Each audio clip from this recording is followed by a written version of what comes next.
Hi Stroll mates, I'm Fiona, I'm your Walk Fitter walking coach and I'm here to get you walking further, faster and fitter. Welcome to Talk the Walk. From the starting point, I want you to head straight ahead along the path, along this tarmac surface, and when you come to the junction, we are going to turn to the left.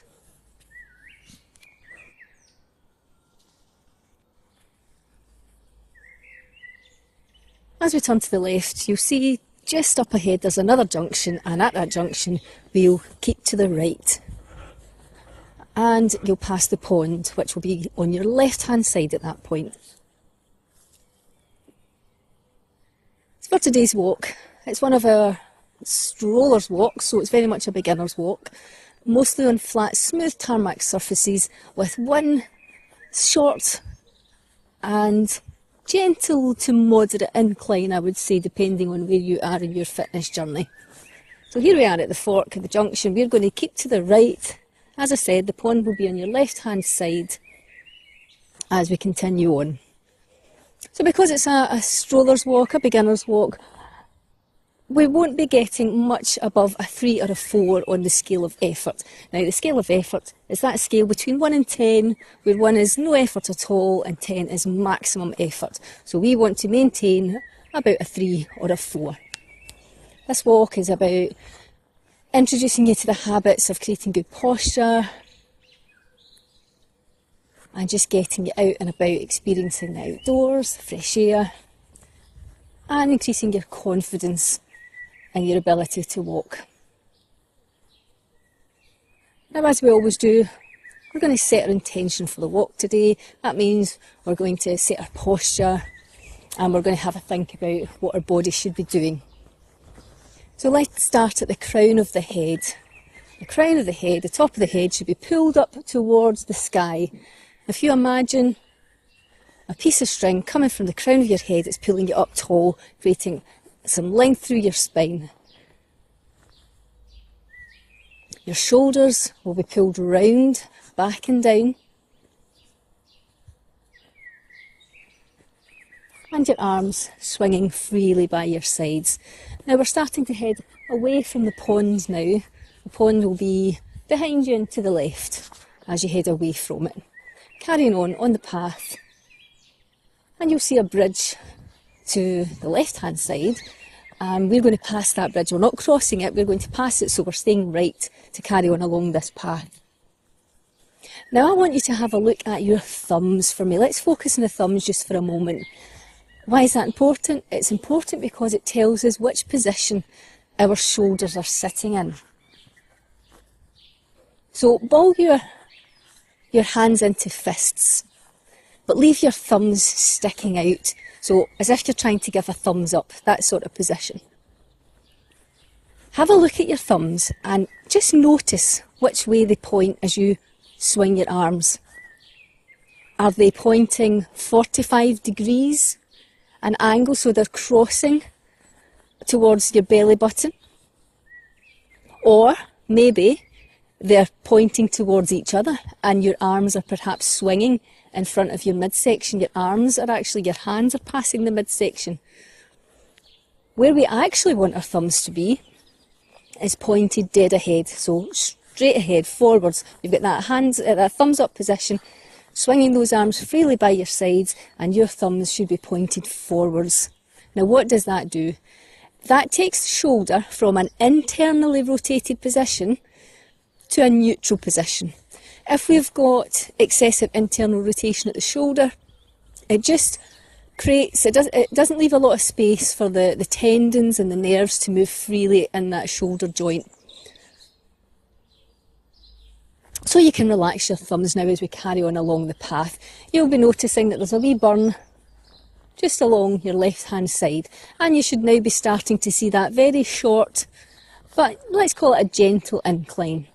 So we're still way down here at a 2 or a 3, and we can pick up the pace just once we start to warm up a bit. So let's take our attention towards our core muscles. So if you take your belly button and you gently pull it towards your spine, you might like to think about it as though you're tightening your belt. So you don't want it to restrict your breathing in any way, so you don't want it to be so tight that it feels uncomfortable, although it might feel a bit unnatural to you if it's not something that you're used to doing.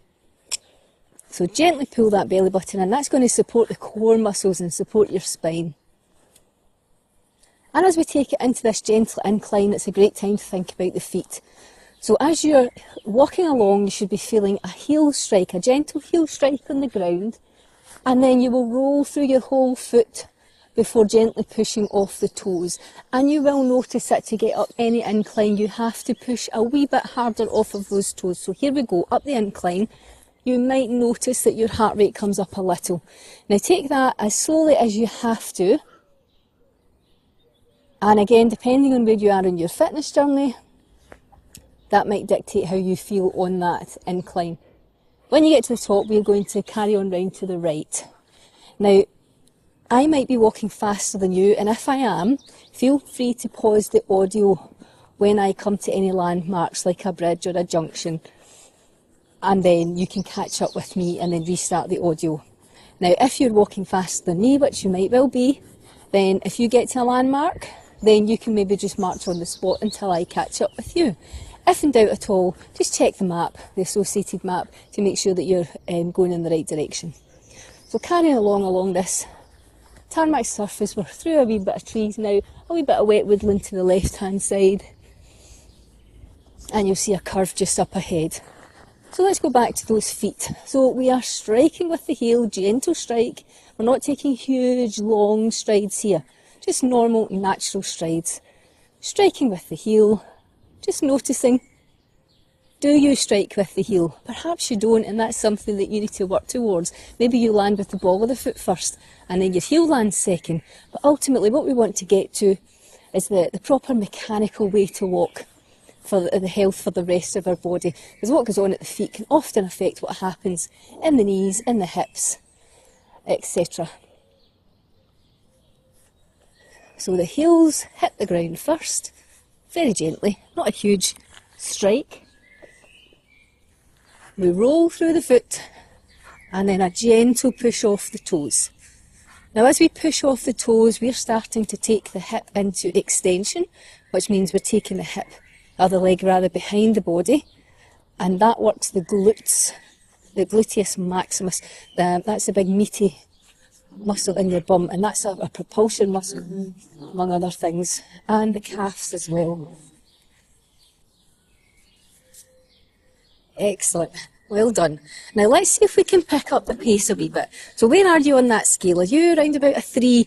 I would like to try and get you up to a 4. So between the scale of 1 to 10, we just want to be around about a 3 or a 4. So that just means picking up your pace ever so slightly and making more of that roll through, and particularly the push off of the toes. If you're having trouble sort of imagining and feeling for the push off of the toes, break it down foot by foot. So just think about what's happening on your left. So feel the left only, forget about the right for the moment, that's just doing its thing. You strike with the left heel, roll through the left foot and push off of the left toe. When you're comfortable, that you're familiar with that and you've got that whole movement and you're feeling that wee bit of propulsion, that wee push forwards, then you can take your attention and think about what's going on in the right foot. And you might find that one foot feels a bit stronger in the push than the other, and that's perfectly normal. We tend to have a dominant side during activities. Well done. Keep pushing. Let's keep round about that 4. The heart rate might come up a little bit, but it's all right to have the heart rate up a little.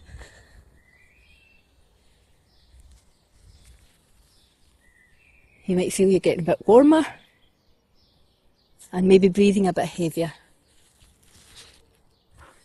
Now don't worry if you feel a bit uncomfortable with the heart rate coming up and the breathing getting a bit heavier.